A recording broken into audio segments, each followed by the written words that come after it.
Good evening. This is Eric J. Thank you for joining me. I want to talk with you about a topic that is near and dear to my heart, and it had to do with the government's war on poverty.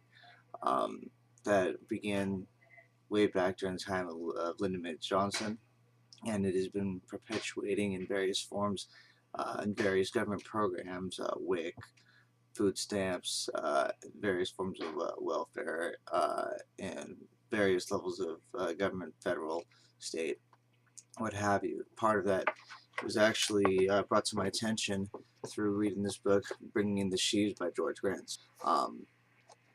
That book goes into the history of um, not only when the government's war on poverty began, but also the church's role in charity, what it was supposed to be as commanded by God, and what has been advocated since that point. In the Bible, the church is commanded to take care of widows and orphans and the stranger. Um, Back during the time of just after Pentecost, when the apostles were trying to take up both the counseling and the teaching, the preaching, they were also trying to take up the role of providing the necessary forms of charity for their congregations. And unfortunately, um, there were several widows who were being left behind at the time, Greek widows, and this is all in the Bible. And in order to ensure that anybody who needs effective charity, and I call it effective because you're giving charity to those who are actually in need, not just to those who are asking. But the apostles assigned um, a certain specified amount of people to take over the administration of charity within the church, so that the apostles would be freed up to do the teaching, and these men would handle taking care of those who are in need. Now, that mandate never left the church. God never said, okay, well, you don't have to do that now because it might be financially difficult. No, never once did that occur. But unfortunately, due to the government in its infinite wisdom, at one point in time decided to take over that responsibility because they felt they could do it better. And unfortunately, this war on poverty had led to uh, increasing levels of poverty um, beyond anybody's wildest nightmares, so to speak. Um, the government does not vet the people who are getting the charity. They don't truly monitor. People simply fill out forms. They submit it out to the government. If they fulfill a certain income requirement, then they are given access to these programs, which is just another redistribution of wealth. Now, contrary to what some people might think, this is not a good, in the sense that not only does it enable people to maintain their income levels at a certain lower level so that they can take part in these programs, it also it forces the government to take up increased levels of taxation, taking money away from people in order to pay for these programs. So people who are not being productive will now have further incentive to be even less productive by receiving this money that was forcibly taken from their neighbor. Um, the book Bringing the Sheaves goes into the fact of the need of the church to return back to providing effective charity, and as the church does this, to effectively order the governments, to demand of our representatives to give up that position, to stop trying to provide this charity, so that the church can return to its position, can return to its mandate to provide charity for the needs of not only its congregations but anybody who's in need. Hence the story of the Good Samaritan. The Good Samaritan found an ailing individual on the side of the road when the Samaritan did not know this individual. This just was someone that they found in need, so they took care of him, took him off to an inn, and then charged the innkeeper to take care of him, nurse him back up to health, and the Good Samaritan would take over all charges.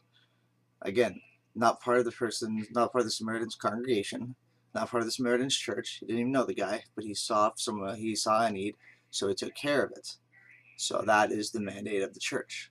Unfortunately, I don't know how many of our churches are actually following through with that level of effective charity.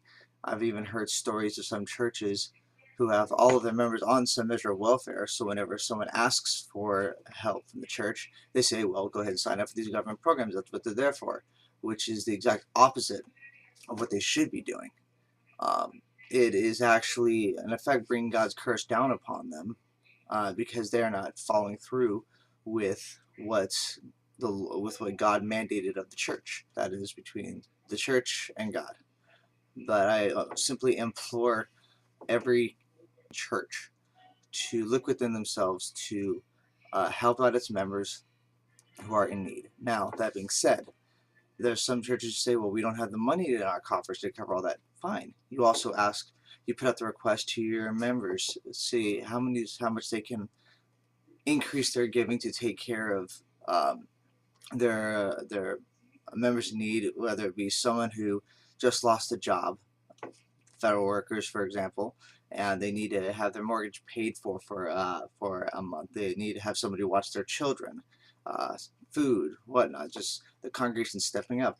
And if people say, well, there's just not enough members of our church to take care of that, well, Paul himself covered that as well during his travels in the Bible, of where he collected alms tithes from several different churches to come together to help the church in Jerusalem to take care of those people who are sick. So all the churches came together to help out the needs of the church as a whole. It was the mandate of the church to take care of those in need. So they all banded together and then to provide that, including some churches that were known to be poor, gave up and above their expected ability to provide for those needs. So it's very possible for the church to accommodate this. They just have to have the faith in God's provision and the will to accomplish it. And I would implore every single congregant who watches this, every single church who watches this, to search within themselves how they can effectively manage this. Now, I don't just mean food banks or giving out food. I mean giving out food to those people who are in genuine need, but say they haven't been working, monitoring their work status. If my intent is simply to exhort every single church out there to step into the role, the God-mandated role that they have dictated to them, and to help those in need, and to go out of their way to try to eliminate these government programs which forcibly remove money from the income of their congregations, is effectively a double tax on them. So that's pretty much all my position is on that. Just the desire to show Christian love to not only your congregant, your brother, your fellow neighbor, but also the stranger.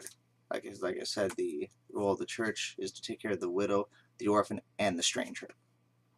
Just to reinforce, the book is Bringing in the Sheaves by George Grant. I'll provide a link down at the bottom of the video. Please ensure to subscribe so that you can keep track of all of my videos.